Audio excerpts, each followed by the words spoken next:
Pag sinabi ni Gigi na magsosolo ako pero gusto ko ikaw drummer ko. Oo naman. Oo. Tatablay mo. Oo, bahala ka. Iwan mo. Bala kami. Hindi pwede yun. Dapat, So, iwan niya kami. kompleto. Wala talagang matinong sagot na makukuha sa inyo, no? Actually, dapat kompleto.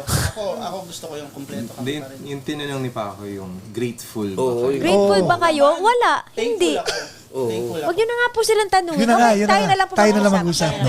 Thankful ako Kayo. kay Gigi, kay Erwin, tsaka sa banda. Hindi kasi, di ba, like, yun ang nakakatakot eh. No doubt, umalis si Gwen Stefani, di ba? Tapos Yeah. ngayon, bumalik sa Coachella, di ba? Bamboo, the River Maya, Bamboo, right? Wency Cornejo, After Image, right? And when you look at it, you have your name as the brand eh. So it's only, I'm like, I hope it's not a matter of time. I hope she stays with her band and I hope they stay intact. So ikaw naman, ang tanong ko, are you grateful that these are your bandmates? Pwede ka magsinungaling ngayon kung gusto.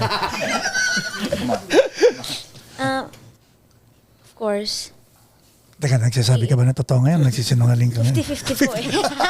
No, I'm really, really grateful sa kanila kasi, alam niyo yun, kasama sila sa process ng pagiging mature ko as a band member. Kasi I'm a part of them eh. Amen. I'm a band member din eh.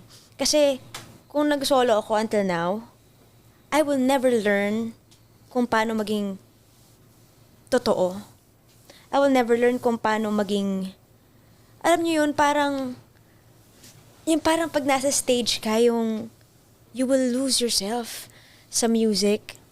And yung habang kumakanta ka, gusto mo na lang umiyak kasi you are so overwhelmed sa mga kasama mo. They are guiding you. They're with you. They will never leave you. Alam mo yung ganong feeling. My band is my family. Amen. Kaya pag ang dami nagsasabi na actually ito, totoo to, dumadating sa point na lalo na pag nagkakaroon kami ng problema, solo na lang ako. Kasi nahihirapan ako eh. Kasi at that moment, you are deciding na masakit, nasasaktan ka. Oo. Kasi nag-aaway kayo. But at the end of the day, pag wala akong nararamdaman, hindi ako masaya, hindi ako malungkot, wala akong iniisip, I will stay with them no matter what happens.